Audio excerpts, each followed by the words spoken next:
어제 안철수 전 후보가 국민의당 대표 출마 선언을 했습니다. 당의 생존을 위해서 출사표를 던졌다라는 건데요. 하지만 안 전 대표의 당권 도전에 대해서 제보 조작 사건으로 사과 회견한 지 22일 만이기 때문에 비판이 나오고 있습니다. 당장 당 내에서 의원 12명이 반대 성명 냈습니다. 참 이해하기 쉽지 않은. 모든 것을 내려놓고 깊은 반성과 성찰을 하겠다 하고 22일 만에 깊은 반성과 성찰이 끝난 거잖아요. 예.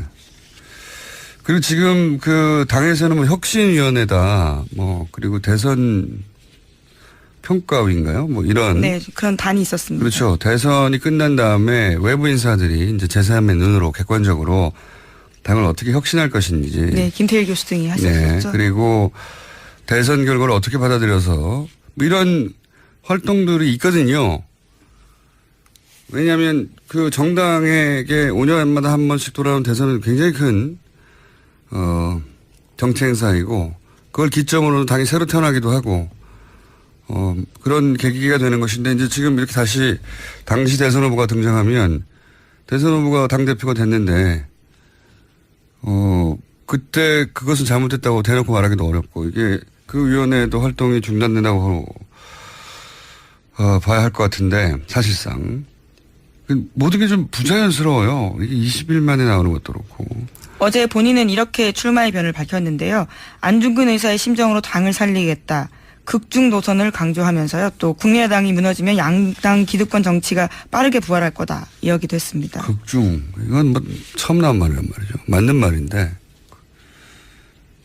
말을 만들어낼 만큼 스스로도 명분이 없었다는 거거든요. 극중주의 이게 무슨 말입니까 이게. 원래 이제 중도를 더 적극적으로 극단적으로 추진하겠다 이런 얘기인 것 같은데 중도라는 것도 이미 상대적인 개념이거든요. 중도라는 게.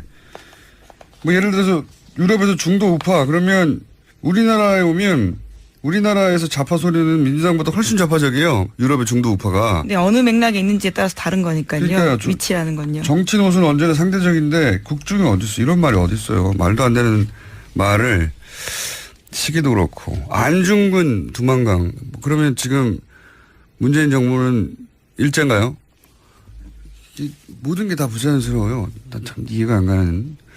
이게 사람이 보통 결정적으로 움직일 때 힘이 두 가지라면 욕망이거나 공포거나 안철수 전 대표가 대선 후보로 나간 건 욕망이죠. 되고 싶다 이런 거죠. 욕망.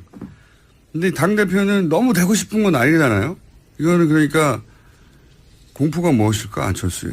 왜 뭐가 뭐 낮은 지지율 때문에 당에 소멸할지도 모른다. 네, 어제 그렇게 밝히긴 했습니다. 그건 뭐 일반적인 생각이고 그렇게 짐작들 하는 거죠. 이해가 안 가니까. 그리고 뭐 지방선거 공천권 행사하지 못하면 당내 기반이 무너질 거다. 뭐 이런 우려도 있고 뭐 호남 의원들이 당을 장악하면 자신의 입지가 축소될 것이다. 뭐 다 생각할 수 있는 공포이긴 한데 그렇다고 해도 대선 끝나고 3개월밖에 안 되잖아요. 앞으로 5년 후에 다시 대선을 나온다고 생각하는 정치인으로 이해가 가지 않는 행보다. 왜냐하면 큰 선거에 패한 정치인은 한동안 대중의 눈에서 사라졌다가 적절한 타이밍에 재등장하는 건 이 공식은 전 세계 똑같아요. 전 세계가. 뭐 특별한 게 아니거든요. 다들 기본 중에 기본인데 정치에서 왜 이렇게 했을까. 그래서 저는 잠정 결론이 우리가 잘 모르는 사정이 있을 수 있다. 이런 생각. 우리가 잘 모르는 안철수 전 대표를 공포스럽게 만드는 사정이 있지 않을까. 그렇게 생각할 수밖에 없을 만큼 웬만하면 이해는 가거든요. 동의는 안 돼도 이건 잘 이해가 안 가는 행보입니다. 자. 어제 안철수 전 후보가 국민의당 대표 출마 선언을 했습니다. 당의 생존을 위해서 출사표를 던졌다라는 건데요. 하지만 안 전 대표의 당권 도전에 대해서 제보 조작 사건으로 사과 회견한 지 22일 만이기 때문에 비판이 나오고 있습니다. 당장 당 내에서 의원 12명이 반대 성명 냈습니다. 참 이해하기 쉽지 않은. 모든 것을 내려놓고 깊은 반성과 성찰을 하겠다 하고 22일 만에 깊은 반성과 성찰이 끝난 거잖아요. 예. 그리고 지금 그 당에서는 뭐 혁신위원회다, 뭐 그리고 대선 평가위인가요? 뭐 이런. 네, 그런 단이 있었습니다. 그렇죠. 대선이 끝난 다음에 외부 인사들이 이제 제3의 눈으로 객관적으로 당을 어떻게 혁신할 것인지. 네, 김태일 교수 등이 하셨죠. 네, 그리고 대선 결과를 어떻게 받아들여서 뭐 이런 활동들이 있거든요. 왜냐하면 그 정당에게 5년마다 한 번씩 돌아오는 대선은 굉장히 큰 정치 행사이고 그걸 기점으로 당이 새로 태어나기도 하고 그런 계기가 되는 것인데 이제 지금 이렇게 다시 당시 대선 후보가 등장하면 대선 후보가 당대표가 됐는데 그때 그것은 잘못됐다고 대놓고 말하기도 어렵고 이게 그 위원회도 활동이 중단된다고 봐야 할 것 같은데 사실상 모든 게 좀 부자연스러워요. 이게 20일 만에 나오는 것도 그렇고. 어제 본인은 이렇게 출마의 변을 밝혔는데요. 안중근 의사의 심정으로 당을 살리겠다. 극중 노선을 강조하면서요. 또 국민의당이 무너지면 양당 기득권 정치가 빠르게 부활할 거다. 이야기도 했습니다. 극중. 이건 뭐 처음 나온 말이란 말이죠. 맞는 말인데 말을 만들어낼 만큼 스스로도 명분이 없었다는 거거든요. 극중주의 이게 무슨 말입니까 이게. 원래 이제 중도를 더 적극적으로 극단적으로 추진하겠다 이런 얘기인 것 같은데 중도라는 것도 이미 상대적인 개념이거든요. 중도라는 게. 뭐 예를 들어서 유럽에서 중도 우파 그러면 우리나라에 오면 우리나라에서 좌파 소리는 민주당보다 훨씬 좌파적이에요. 유럽의 중도 우파가. 네, 어느 맥락에 있는지에 따라서 다른 거니까요. 그러니까요. 위치라는 건요. 정치 노선은 언제나 상대적인데 국중이 어디 있어? 이런 말이 어디 있어요? 말도 안 되는 말을 시기도 그렇고 안중근 두만강 그러면 지금 문재인 정부는 일제인가요? 모든 게 다 부자연스러워요. 난 참 이해가 안 가는. 이게 사람이 보통 결정적으로 움직일 때 힘이 두 가지라면 욕망이거나 공포거나 안철수 전 대표가 대선 후보로 나간 건 욕망이죠. 되고 싶다 이런 거죠. 욕망. 근데 당대표는 너무 되고 싶은 건 아니잖아요. 이거는 그러니까 공포가 무엇일까 안철수에.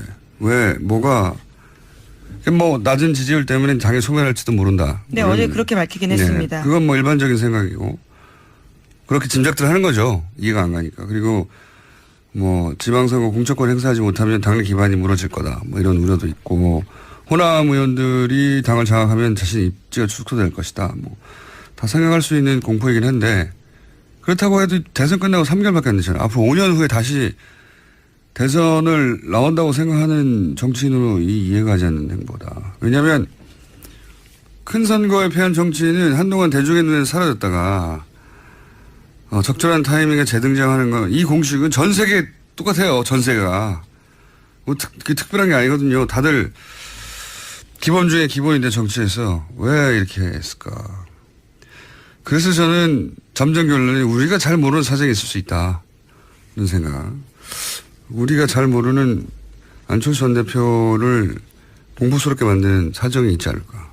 그렇게 생각할 수밖에 없을 만큼 웬만하면 이해는 가거든요. 동의는 안 돼도 이건 잘 이해가 안 가는 행보입니다. 자. 어제 안철수 전 후보가 국민의당 대표 출마 선언을 했습니다. 당의 생존을 위해서 출사표를 던졌다라는 건데요. 하지만 안 전 대표의 당권 도전에 대해서 제보 조작 사건으로 사과회견한 지 22일 만이기 때문에 비판이 나오고 있습니다. 당장 당 내에서 의원 12명이 반대 성명 냈습니다. 참 이해하기 쉽지 않은. 모든 것을 내려놓고 깊은 반성과 성찰을 하겠다 하고 22일 만에 깊은 반성과 성찰이 끝난 거잖아요. 예.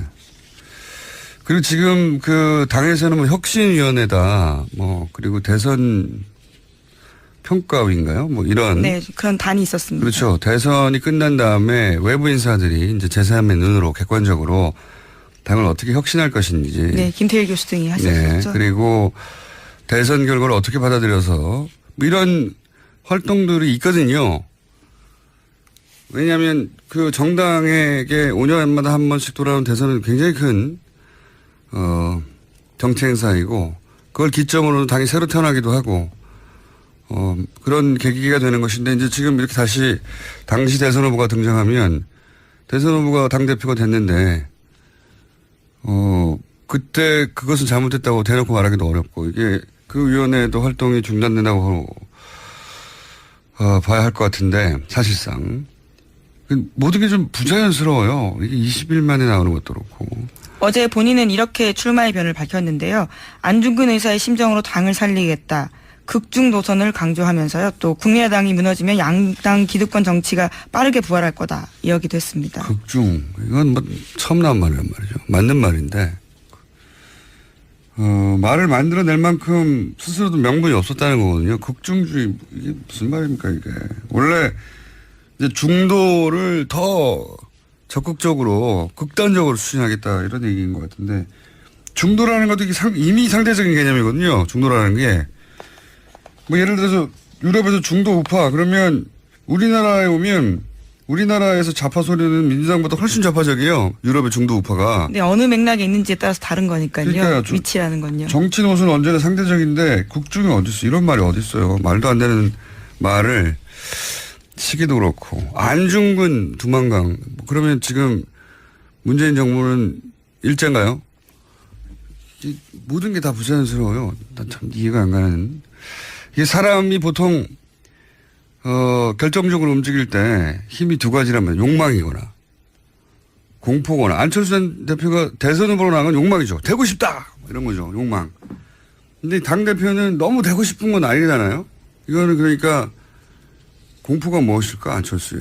왜 뭐가 뭐 낮은 지지율 때문에 당에 소멸할지도 모른다. 네, 어제 그렇게 밝히긴 했습니다. 그건 뭐 일반적인 생각이고 그렇게 짐작들 하는 거죠. 이해가 안 가니까. 그리고 뭐 지방선거 공천권 행사하지 못하면 당내 기반이 무너질 거다. 뭐 이런 우려도 있고 뭐 호남 의원들이 당을 장악하면 자신 입지가 축소될 것이다. 뭐 다 생각할 수 있는 공포이긴 한데 그렇다고 해도 대선 끝나고 3개월밖에 안 되잖아요. 앞으로 5년 후에 다시 대선을 나온다고 생각하는 정치인으로 이해가 가지 않는 행보다. 왜냐하면 큰 선거에 패한 정치인은 한동안 대중의 눈에서 사라졌다가 적절한 타이밍에 재등장하는 건 이 공식은 전 세계 똑같아요. 전 세계가. 뭐 특별한 게 아니거든요. 다들 기본 중에 기본인데 정치에서 왜 이렇게 했을까.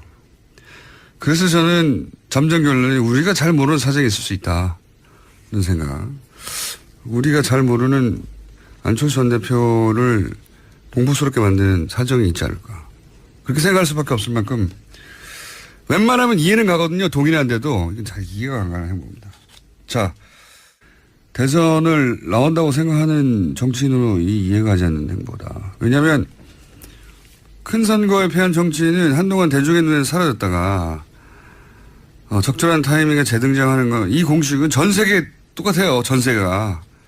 뭐 특별한 게 아니거든요. 다들 기본 중에 기본인데 정치에서 왜 이렇게 했을까. 그래서 저는 잠정 결론이 우리가 잘 모르는 사정이 있을 수 있다. 이런 생각.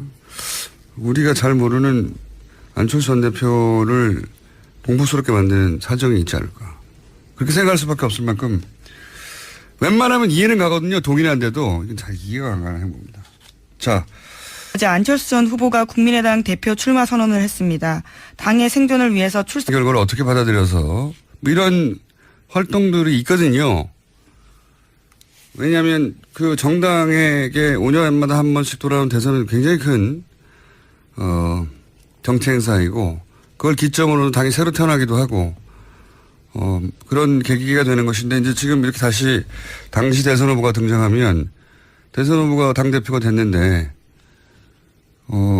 그때 그것은 잘못됐다고 대놓고 말하기도 어렵고 이게 그 위원회도 활동이 중단된다고 봐야 할 것 같은데 사실상 모든 게 좀 부자연스러워요. 이게 20일 만에 나오는 것도 그렇고.